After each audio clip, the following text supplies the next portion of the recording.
Mario! Who doesn't love this fat plumber? The Mario series is the most successful gaming franchise of all time, and so obviously everyone's favorite Italian stereotype has had many games throughout his career. Whether they're RPGs, platformers, sports game, or party games, Mario has a game in any category. Now, with all these wonderful games to choose from, I'm sure we all have our own favorites. Well, at least I do. Now, be aware I haven't played every game in existence. I didn't go on some crazy binge where I played every Mario game ever. That's why fan favorites such as Super Mario Sunshine didn't even make the cut. Any rules? Yeah, you have to play as Mario. Sorry, Luigi's Mansion. I love you. I'm also cutting out Yoshi's Island because even though you do technically play as Mario at some points, it's more in the Yoshi franchise, at least in my eyes. So, without any delay, let's begin the top 10 Mario games. Starting at the top of our list, we have my personal favorite Mario Kart game, Mario Kart Wii. Sure, it doesn't have the wonderful, fast-paced action of Mario Kart 64, or the contrast to the rest of the series that Double Dash has, but I really love the cast of characters this game has. Everyone has their own favorites, from Mario to Koopa to Funky Kong and to Dry Bowser. Dry Bowser? Does this mean Bowser and Dry Bowser are like twins or something, and Bowser Jr.'s weird antidote thing in New Super Mario Bros. Was a fake just to freak you out? Whoa, probably not. Yeah, Mario Kart 7 may have more obscure characters, but that game has other problems. Also, the online. Once again, Mario Kart 7 has it better, but Mario Kart's Wii Online is still great. I can't tell you how much fun I have playing against others around the world. Though the online is going to be removed in a month and a half. What else to talk about? Oh yeah, the new stages. The stages in this game are great, with some of my personal favorites being Coconut Mall, Maple Treeway, and the LSD-induced track of pure evil, Rainbow Road. There aren't any I really don't like, as all are a ton of fun and are all very well polished tracks. On a presentation standpoint, great. The 3D models look amazing and the tracks look beautiful with tons of vibrant colors. This game doesn't really fall flat in any way, and that's why it's my personal favorite Mario Kart game. Thinner Mario, Bigger Adventure. Yeah, I'm so sorry. For the number 9 slot on my list, I have to go with Paper Mario. This game is pure awesomeness. Awesome script, awesome battle sequences, and awesome characters. The story in this game is probably the most Mario. What I mean by that, it goes by the normal formula. Bowser kidnaps Peach, and being the hero you are, you have to save her. But there is one major difference, actual build-up in storytelling. You go to Peach's party, Bowser appears. You actually try to fight him, unlike in the other Mario games where you just wait for Peach to be gone. Here, you try to fight him, but you can't win, as he is invincible. So you need to collect the 8 Star Spirits to destroy the power of the Star Rod, which is the source of his invincibility. This game can only be described as a platforming RPG. You jump on enemies to attack first, they jump on you to attack first, stuff like that. Also, this game surprisingly is not a button masher, contrary to popular belief. Every attack involves you in some way. Whether it's mashing the A button or pushing a random code of buttons, you are responsible if your character's attack does little to no damage. What else? Well, the bosses. I'm not going to spoil any, as the story of the Paper Mario series isn't worth spoiling, unlike the normal platformers. But I'm willing to talk about the partners. Oh yes, the partners. All of them are great characters with unique personalities, with my personal favorites being Watt, Lady Bow, and Lake Lester. The partners can all be a lot of fun to use and can save you from unimaginable death. Let's all give a thanks to real superpower of teamwork! What about the graphics? While it isn't pushing the Nintendo 64 to its limits, I love the graphics. The paper cut style is just so charming. I love it. Nostalgia. Freaking nostalgia. While everyone's most nostalgic Mario is usually Super Mario World or Super Mario 64, I have to go with New Super Mario Bros. I guess this is what happens when you're born in the early 2000s. Anyway, the game. Easily the best of the new games. They're all fun, but the only one that feels new is this one. The others feel like level packs. In fact, one is a level pack. However, this game is true innovative Mario. When was the last Mario side-scroller? Super Mario Land 2 on the Game Boy. Needless to say, we needed a new Mario side-scroller, and it delivered. This game brought so many new things. Where should I start? How about the power-ups? Well, there's the Mega Mushroom and the Mini Mushroom. Both of them are tons of fun and have plenty of strategy involved. With the Mini Mushroom, you can't hit enemies or break brick blocks, and you die in one hit. So why should you use it? It's basically weaker than normal midget Mario. Well, the upsides. You're able to fit in small areas for little bonus rooms, you jump higher, and you run on water. Basically, when you use it, it's kind of like a side-up, where there's both pros and cons to your new form. It's pretty cool. Then there's the Mega Mushroom. Basically, it's the star, but you're giant and decimate everything in your path for a limited time. You also get extra 1-ups for the amount of damage you've done.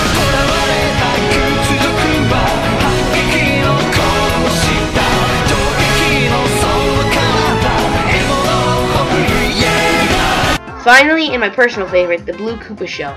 Basically, you're a Koopa, except you swim faster. That's really it. Next, there's the new graphics. Look at that. For the early DS, it's really great. I really like how it was made with 3D. Wait, it wasn't. It was just really talented sprite work, and I give real props to the guys responsible. Finally, the music. Who knew that Sheep were such great singers?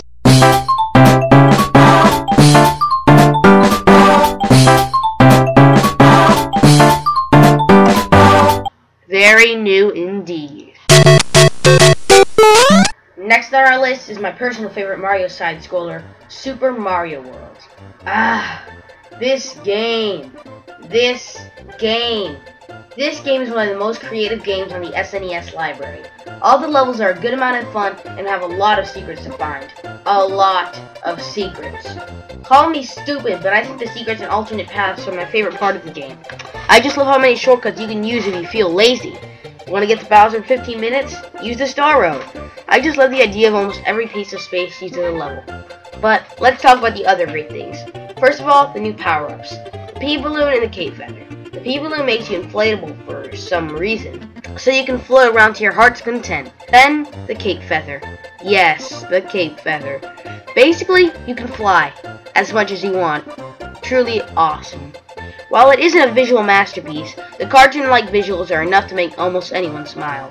Finally, the soundtrack. It's not truly amazing, but like the graphics, the happy-go-lucky theme can bring a smile on almost anyone's face. So yeah, Super Mario World. This game thoroughly proves how versatile Mario can be. It proves, cut it with the dramatic intro, Super Mario RPG.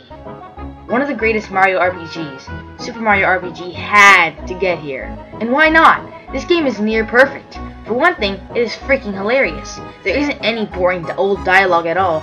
We get humorous and whimsical lines from different characters. Did I just say whimsical? Anyway, this game is a platforming RPG, similar to Paper Mario, but it isn't as clear on how you do the special boosts on your attacks. I'm not really sure if I like that or not. At least they tried to involve us in the gameplay. Anyway, something great about this game is the awesome collection of bosses. There's one boss where they actually block the usage of a certain button, so you have to attack him another way. Also, there's a boss that clones himself, so you have to find which one is the real one, and then continue fighting him. And then, there's a woman who, just watch.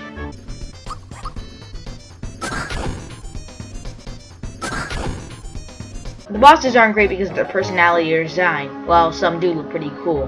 They're great because of the awesome ideas surrounding them. What else? Oh yeah, the playable characters. This time you can play as Mario, Peach, or Bowser, along with new characters like Mallow or everyone's favorite, Geno.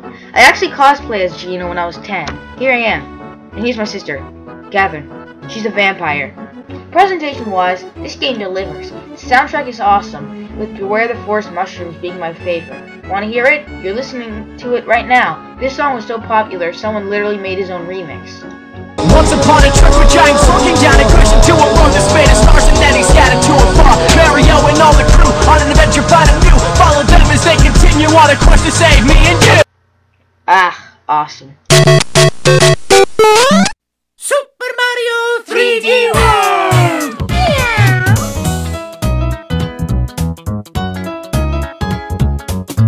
The top contender to the most creative Mario game comes to the latest platform of the series, Super Mario 3D World. God, this game is such a masterpiece! Let's start with the multiplayer. Actually fun. The recent new Super Mario Bros. Games all had multiplayer, which I hated. With the level design, everyone was always bumping each other around and taking each other's power-ups. Thanks to the open space, we could finally take advantage of... I already used that joke. Unfortunately, I do have a minor complaint about the multiplayer. The scoreboards. This feature may look like fun, but it ends up stirring trouble. Instead of working together to complete a level, a lot of people compete and end up screwing each other over. But that's more of a nitpick. As for the new power-ups, I have one thing to say. The cat suit is one of my all-time favorite power-ups. You run faster, gain the ability to climb walls and poles, and you get to attack with your claws. That's OP, but the good kind, not the P acorn OP. Also, the Lucky Bell improves the Super Bell by making you able to become a statue and get coins. For the last power-up, we have the Double Cherry. Basically, you clone yourself. This is probably one of my favorites, if not my favorite new power-up set in any Mario game. As I said earlier, this game is the most creative Mario game. Every level brings something new to the table, whether an enemy, gimmick, or playstyle. And if that isn't enough, there is a Mario Kart stage and a Super Mario Galaxy stage. Also, let me explain the final boss. You start out racing Meowser up to the top of the tower. He then doubles himself multiple times, so you have to keep going up with multiple Meowsers attacking you. And finally, at the top, you hit the power block a few times, beating him. Also, this game wins my vote for the best looking Mario game. I mean, look! Finally, this game is one of the catchiest Mario soundtracks ever.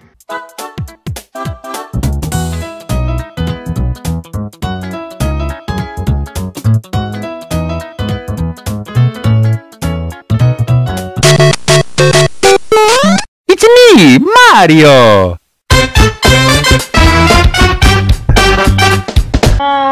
Super Mario 64. Or the DS version, I really don't care. What makes this game one of the best Mario 3D platformers? Well, it stays very faithful to Mario. Jump from here to here, grab thing to thing, rinse and repeat. You just punch, jump, kick, or this.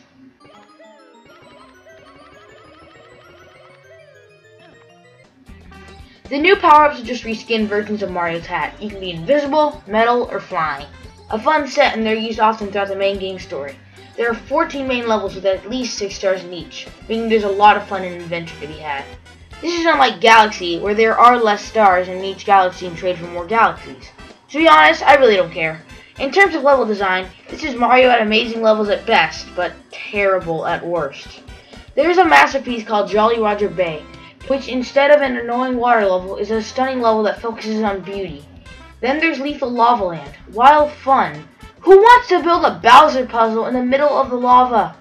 And that's their only real flaw in this game. However, the stages in this game progress very well. For example, in Tick-Tock Clock, the first star is in a cage. So you go there and you get the star. The second star involves going to the same place, but you continue walking until you see a pendulum. It's very creative and I like it a lot. Presentation-wise, this game holds up decently. The soundtrack is fun and jumpy, and the graphics have aged a bit, but they're not bad at all. Finally, this game almost single-handedly changed the way most games work. 3D games used to be very unfocused and weak, but this game shaped the Nintendo 64 into 3D platformer. Give it some respect, guys.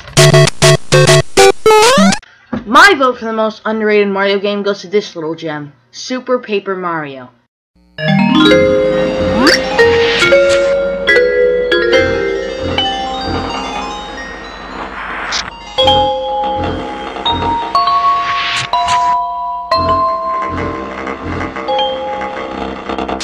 This game is my favorite story in any Mario game, like, ever.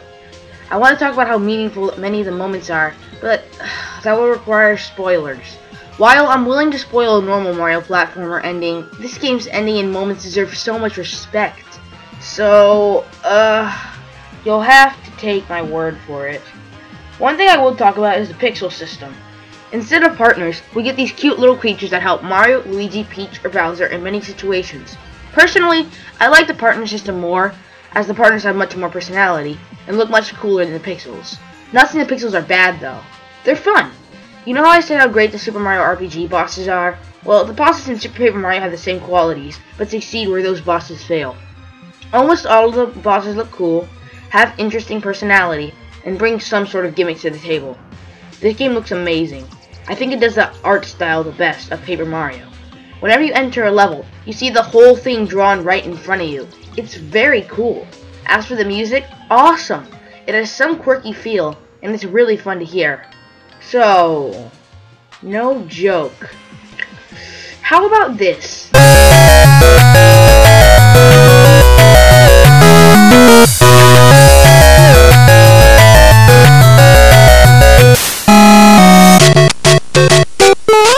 When my cousins got a Wii, I would often go to their house just to play the number 2 slot on this list, Super Mario Galaxy.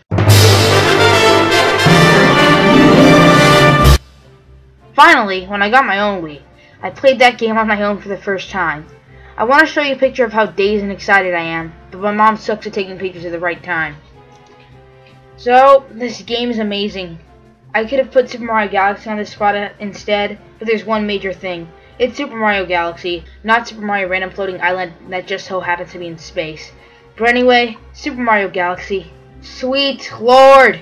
There's so much to talk about. How about the gravity mechanics? Well, since this is Mario in space, you're mostly on really small planets, so you can see yourself affected by gravity. This feature creates a lot of creative level design. Oh no! Hail Mary, full of grace, the Lord is with... Oh. There are a lot of new power-ups, such as the bee mushroom. Basically, you can float for a limited amount of time. You also stick to honeycombs. Next, the boom mushroom. This one is a lot of fun. You can sneak through fences, like any cartoon ghost should, and boos don't attack you. The spring mushroom is a mixed bag. You jump higher, but it's really hard to control. Finally, the red star. You fly and look like Flesh Jorda. I think I pronounced that wrong, or whatever. Other than the Comet Observatory, the red star is used only once in a real stage. Whatever. This game is still awesome. The levels in this game really take advantage of the Wii's capabilities. The most common examples being the ray surfing levels and the star rolling levels. These levels can actually be really hard, making it very satisfying when you beat them. Yay! I'm the best at this level, even though it took me 5 years to beat it. No, I'm serious. It took me 5 years to beat Rolling Gizmo Galaxy. What? It's a trial galaxy. Now, I must say, this game looks amazing. Look at this, and this soundtrack. Oh, the soundtrack. This is honestly one of my favorite video game soundtracks. Unlike the usual happy-go-lucky soundtracks, Super Mario Galaxy has a stunning range of emotion. It can feel adventurous, thrilling, or even depressing. This game means so much to me, and the ending in Rosalina's storybook always brings tears to my eyes. So that begs the question, how is this only number 2? Welcome! Welcome, new galaxy!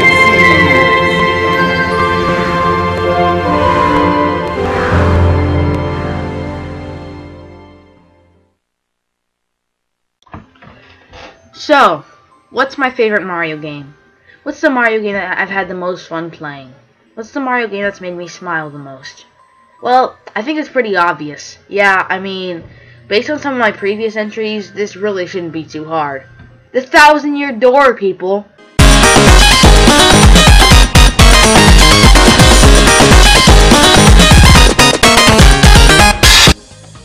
Now, before you go on a rave saying I'm not a real Mario fan, hear this. I don't care. Paper Mario the 1,000-Year Door is my favorite Mario game, and no one else can tell me otherwise. Remember all the great stuff I said about Paper Mario? Well, amplify that by 50. This game is truly perfect. I can't think of any problems. The writing is hilarious. The crazy stuff the characters ramble on about is truly something. Also, the partner's the best set in any Mario RPG. My personal favorite is Vivian. She has cool ghost-like attacks. And since this boss is on the cover art, I'll spoil Cortez. He's a ghost pirate that changes forms. Enough said. Also, this game improves where Paper Mario screws up. For example, in Paper Mario your partners have no health, so the cheap jerks basically use you as a human shield. Now they're the human shield, even though they're not human. Also, you can reflect attacks, so that's cool. Now, the story. Peach is kidnapped by the Xnauts because she's always some key to a special power. So, you go on an adventure.